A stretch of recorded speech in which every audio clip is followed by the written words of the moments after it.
Alright, welcome to week 2 of this course, The Science of Complementary and Alternative Medicine. Today we will continue our conversation on the most important figures of medicine and medical history, and we're also going to go a little beyond the theory. We will see how does that translate to practice. And the first couple of slides have to do with this question. Was Leonardo da Vinci an anatomist or a natural philosopher? And I'll encourage you to take a look at this slide, click on the link, and watch a little presentation, and it will come back here. Now, if you watch the video by Francis Wells, then you will have a broader understanding, hopefully, of what it means to examine certain medical data. Now, of course, the main focus here is the human heart, but I would like to take you a little back in history here and see if we can make still the claim that observation is still so important in the field of medicine and also predicts the way science has developed in the last 2,000 years at least. Now, we see a few slides here. In the first one, you see the description of human pulmonary circulation in the Nippur ruins, which are in modern-day Iraq, 4,000 years old about. And on the right side, the Ibn Nafis manuscript in Damascus. Now, this is one of the most accurate documents in human history. And it was described in Sumerian cuneiform tablet. Now, within Sumer, within the Fertile Crescent, the Middle East, Mesopotamia, there was a never-ending series of scientific endeavors, discoveries, sharing of knowledge at the intersection of multiple cultures. And this is kind of going back to what we said in the previous lecture, the fact that nowadays, yes, we do have the internet, we have computers, we have the ability to communicate very, very fast and effectively, with the exception of social media, I should say. But this has been true, this ability to share knowledge and verify claims and be and develop this sense of awe in front of the variety of knowledge that multiple cultures brought together that make the history of medicine so important for our current understanding of what it means to practice this field. The next figure in the slide is Wim Hof from Folkestone, England. We're talking about the latest part of the Renaissance. We're already moving on to the Baroque and Rococo period. We're talking about the 1600s here. So who was Harvey? We could spend hours and hours talking about him, but I want to include him in this class because he was really the first anatomist and physician, just to continue with our question, to clearly describe, again, what we saw in the previous image, the pulmonary circulation. And he did that in a way to rationalize knowledge. Now, he didn't just observe it, he calculated, he counted, all right?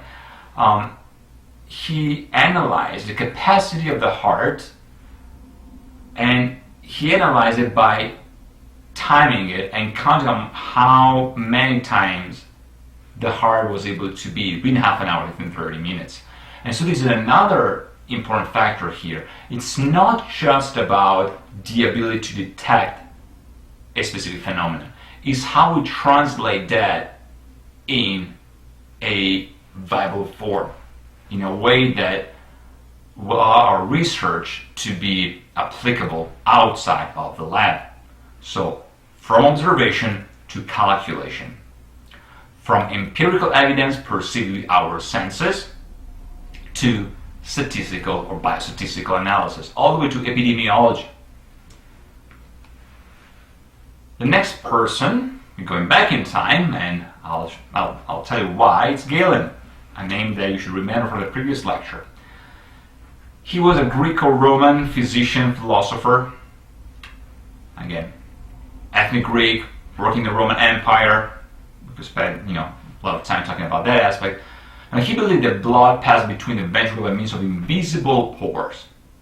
Okay? So the system was porous in itself. So according to him, the venous system was quite separate from the arterial system. Now, this view was shared by Harvey as well. And so it's interesting to see the time passing between the two scientists, okay? A lot of changes, but certain things were still held to be true from the perspective of authority. Now, this is something that started to change already in the 1600s, okay? But it became extremely important in the Age of Enlightenment. A lot of science relied on authority as in fame, as in respect toward the name. Okay, so for instance, for things that we could not back then observe directly, we would rely to the most authoritative figure in the field. We would believe that. Okay, now we still do the same to this day, and there's nothing wrong with it. So for instance, my field again is psychology, neuroscience, psychiatry. I'm definitely not an expert in cardiothoracic surgery. So if I'm about to read a peer-reviewed paper, I think I have enough knowledge to understand the research, but to know what is out there in terms of meta-analysis and to see if there's anything else that I should know, I had to rely to my colleagues at the hospital that practice cardiothoracic surgery. There's no way that anybody can be an expert in every field.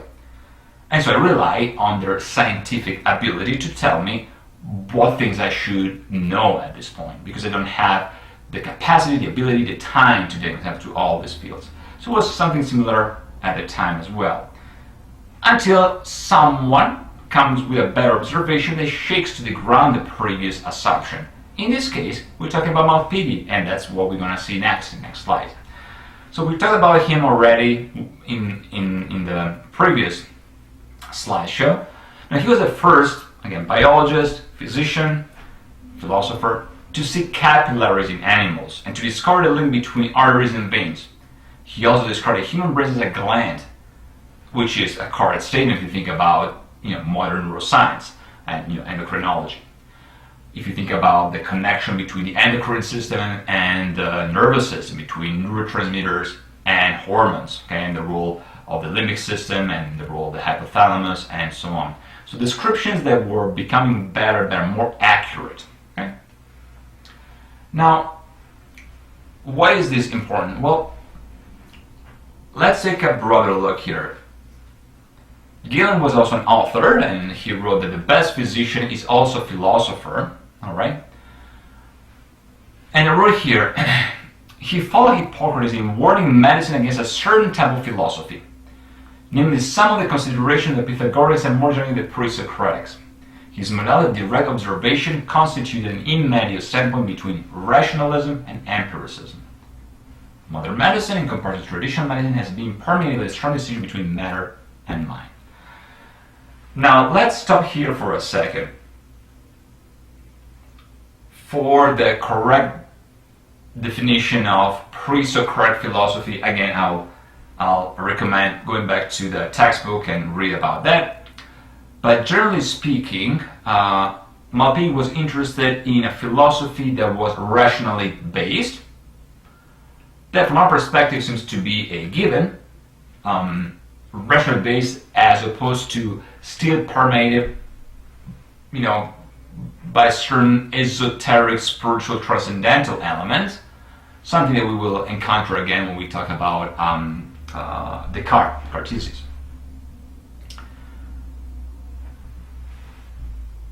But more than that, he found an in medio standpoint, something in between rationalism and empiricism, which appears to be counterintuitive at first. We want our science to be empirical and rational. We sometimes confuse those terms in modern times.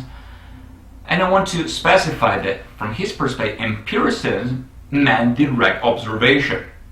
So before you make a claim, you need to match your claim to what you actually can see. So if your senses are contrary to your statements, then you have to revise your theory, in other words. Okay? But it has also to be rational. Again, rational from the perspective of ratio. Okay? So again, going back to the biostatistical analysis, it has to make sense, and also has to make sense in the vast majority of cases. Statistically speaking, you have to find an average. in a standardized patient. Okay?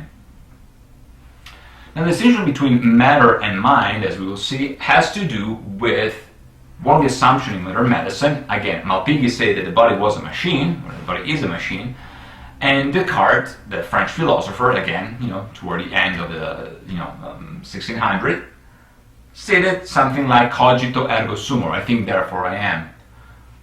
We will not spend too much time on Descartes, but I want to at least think about the profound value that his statement had to our science to this day. There's mind, there's body, there's matter, there is a connection between the two, yes, no.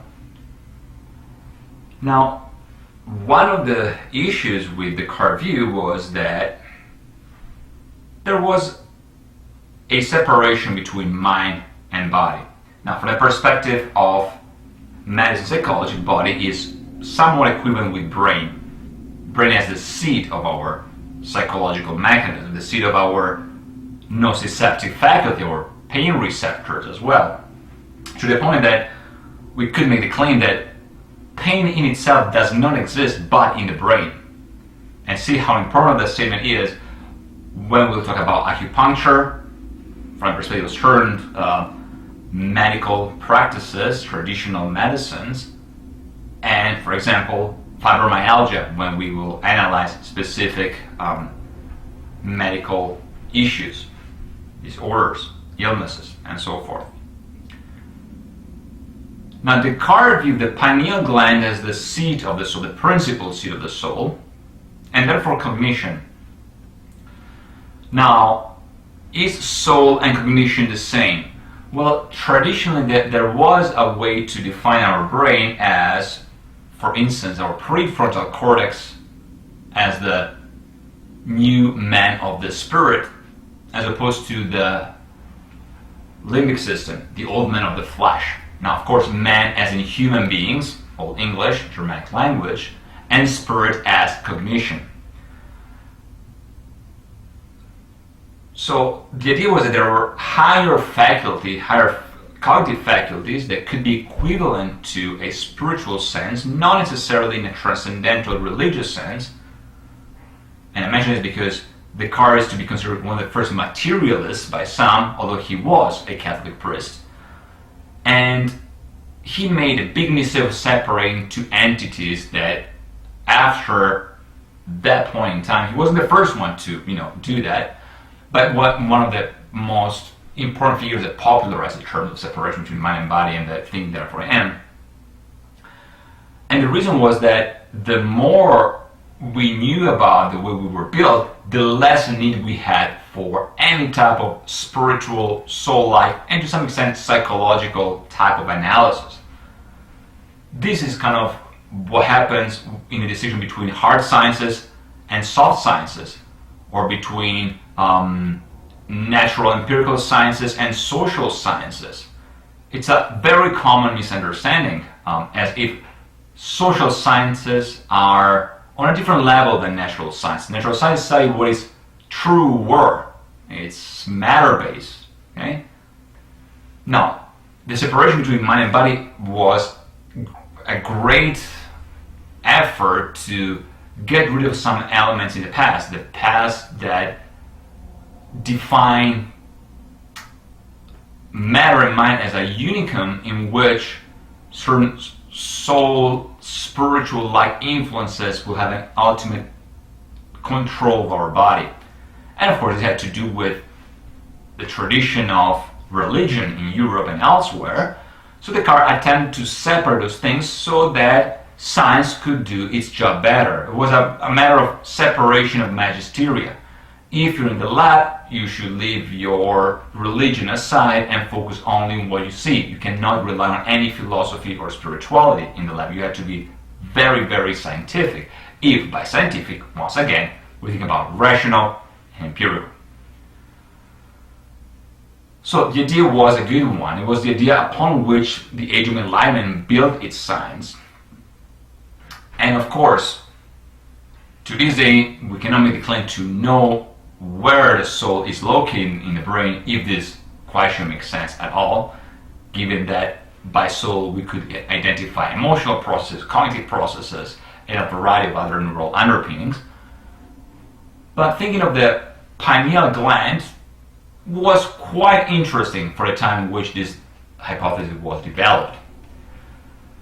Now, if there are things that we can understand by observation, there are things that we have to monitor based on previous knowledge, think about the distinction between mind and body, a distinction that we will examine more and more as we progress in this semester, okay, and what type of separation we have, whether a person is fully dualist, or dual, two things, Greek, Latin, mind and body separate, or whether a person is a monist, one thing dominates, and whether this person might or might not be an idealist, or whether the attitude is mind over matter, matter over mind, or there is a third element. We'll see about that.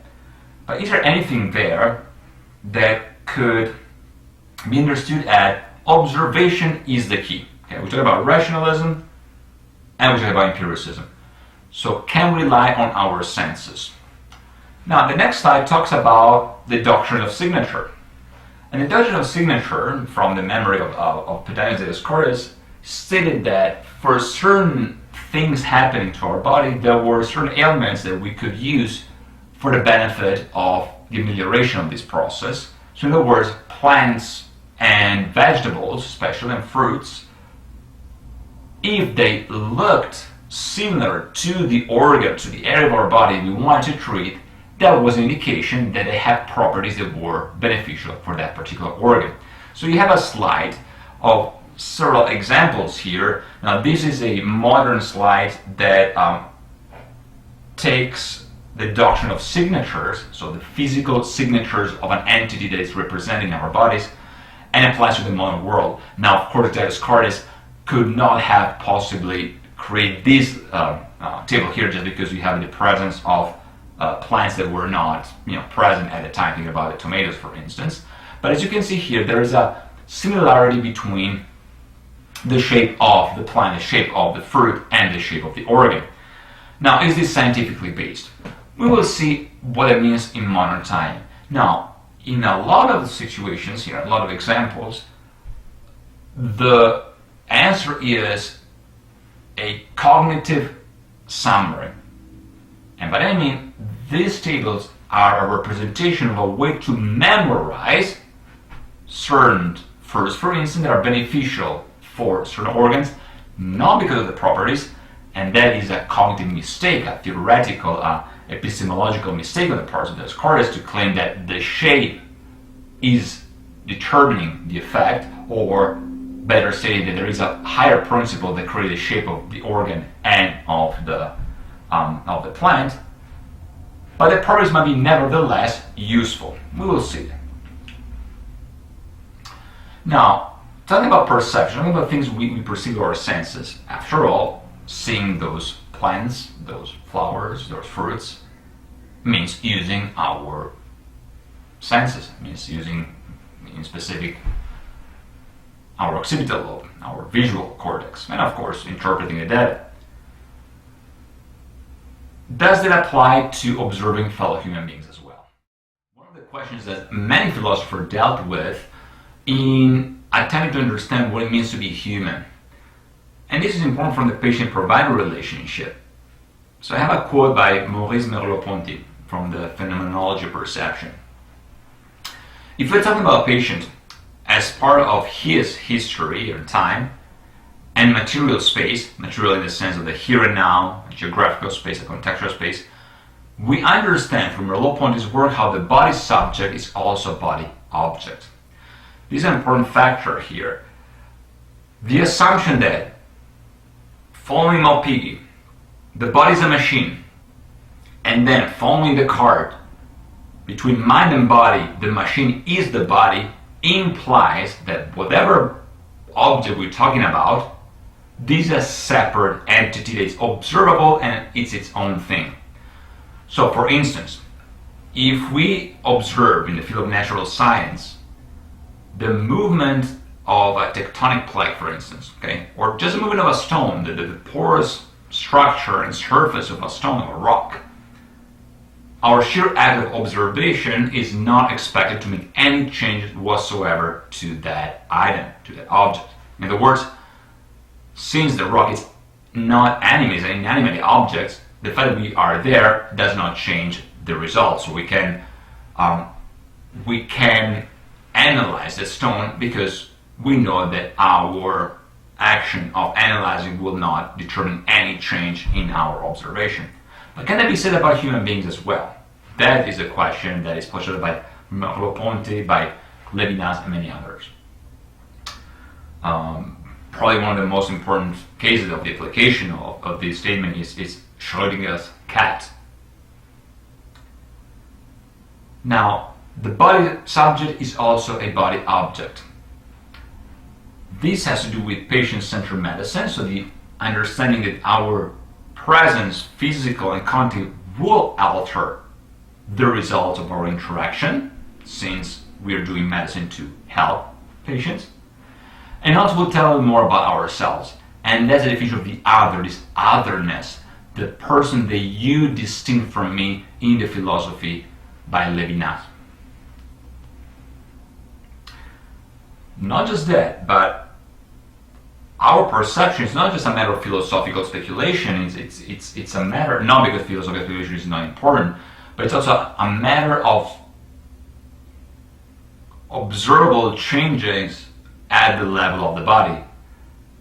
And this is one of the areas in which embodied cognition plays a major role. I'm going to quote a work by Foglia and Wilson. Traditional views in philosophy of mind and cognitive science depict the mind as an information processor, one whose connection with the body and the world are of little theoretical importance. On the contrary, mounting empirical evidence shows that bodily states a modality-specific system for perception and action underlie information processing, and the embodiment contributes to various aspects and effects of mental phenomena. By challenging mainstream accounts of mind and cognition, embodiment views offer new ways of conceptualizing knowledge and suggest novel perspective of cognitive variation in mind-body reductionism.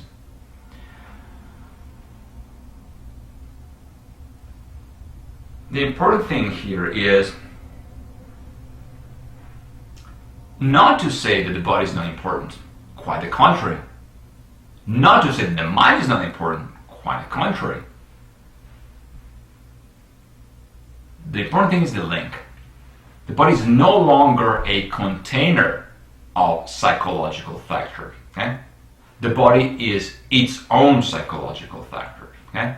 The body, in other words, has its own intelligence, its own way of being, its own emotional responsiveness. And in turn, the body has an influence of psychological processes.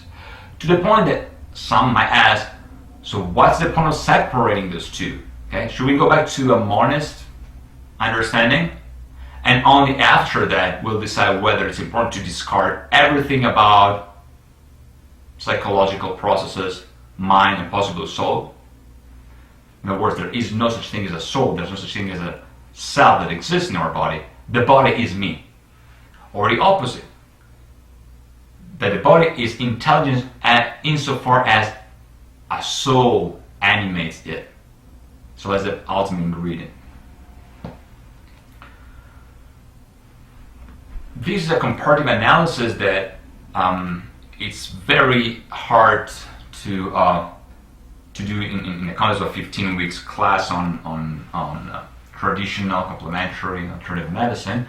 And so if you need to have more information about specific philosophical approaches, feel free to email me. I included just a few slides in this course. Particularly in this week, I created a little overview on the difference between analytic and continental philosophy, which again, it's somewhat of an approximation and a superficial understanding of what it means.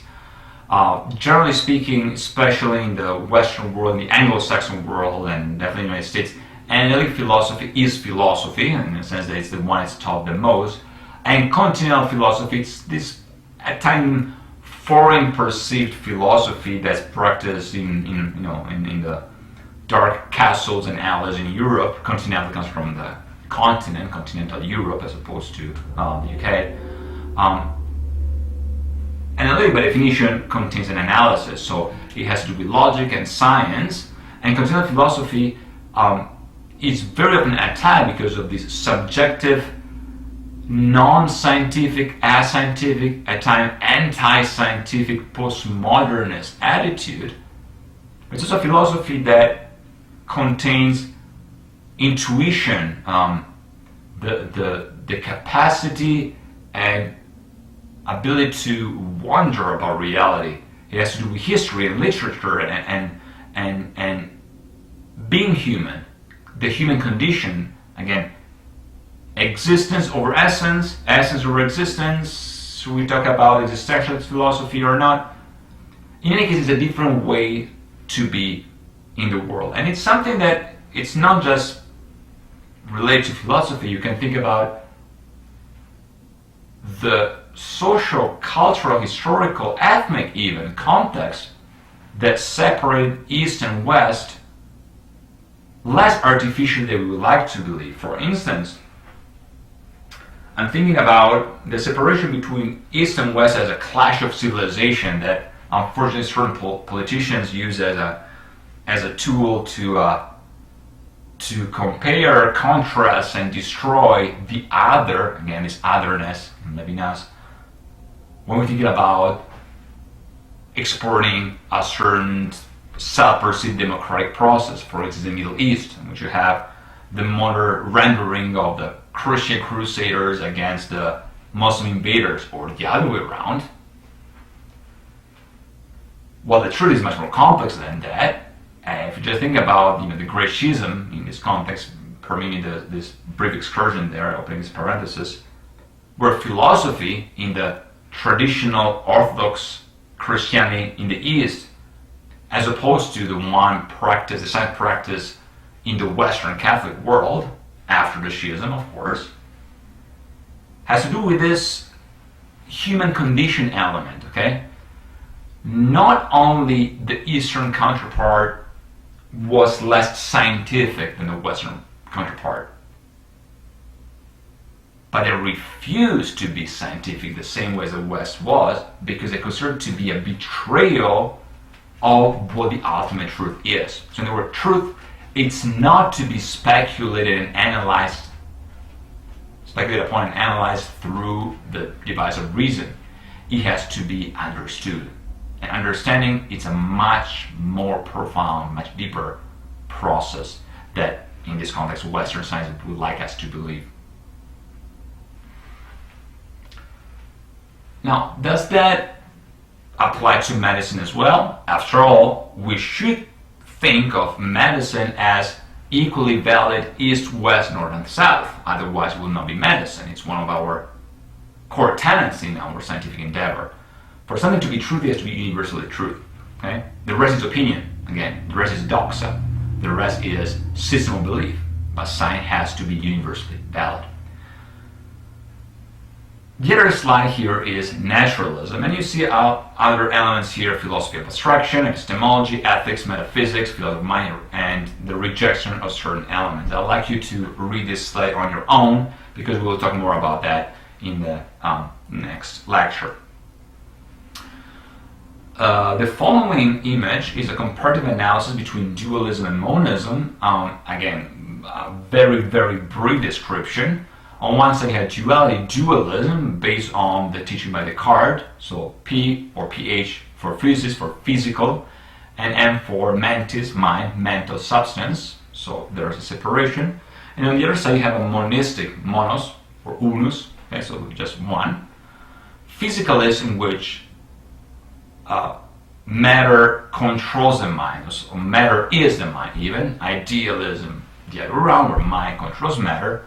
And neutral monism with a third substance, a transcendental substance, maybe even a divine substance, a godlike substance. Okay?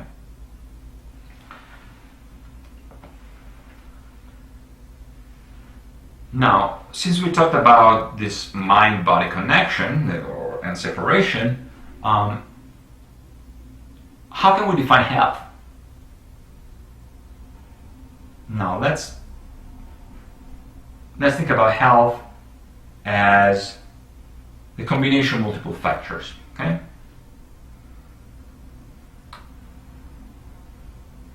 Health as the completion, and yet not necessarily perfection. Perfection means ultimate end-like completion. There's nothing else, which will be synonymous with death, biological death. But health as involving all aspects of biopsychosocial approach. All right? And since health is connected etymologically, historically, to being healthy, holy, wealthy, whole, complete, okay? Where there was a union of elements, so a person could be fully integrated, united, not separated, not disintegrated, not dissociated, and all elements function as in an orchestra, in unison. That's, well, we use organism as a term after all.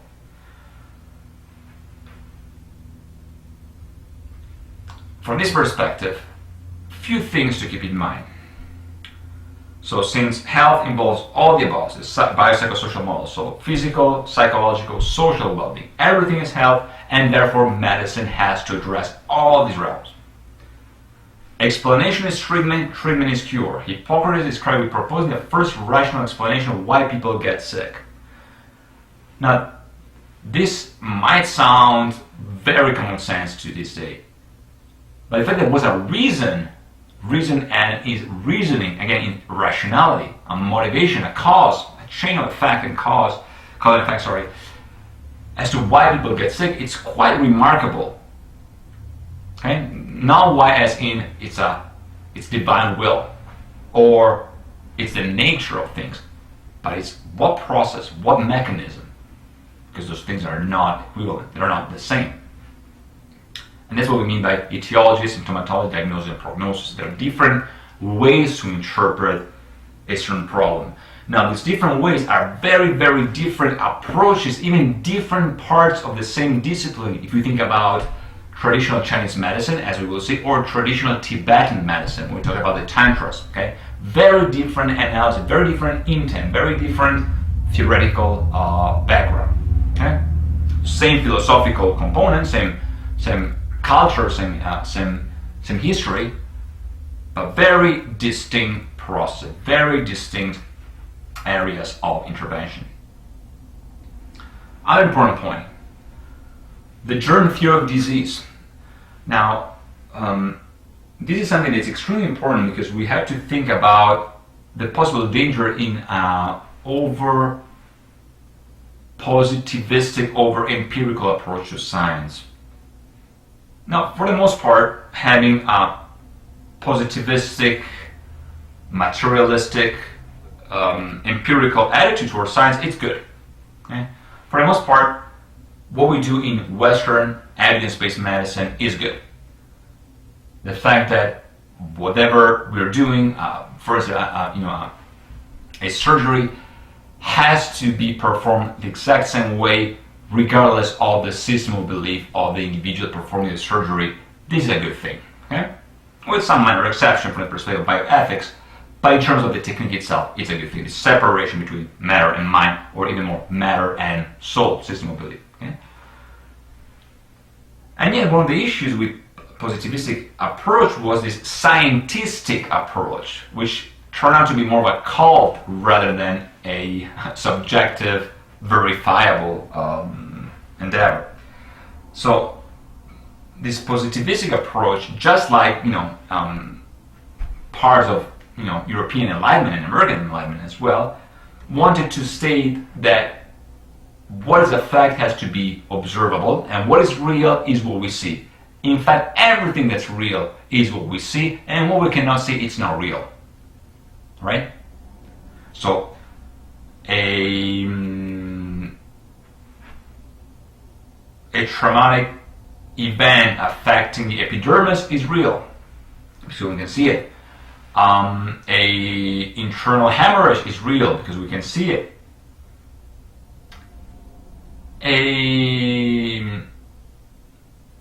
melancholic humor is not real unless we can link it to a body process.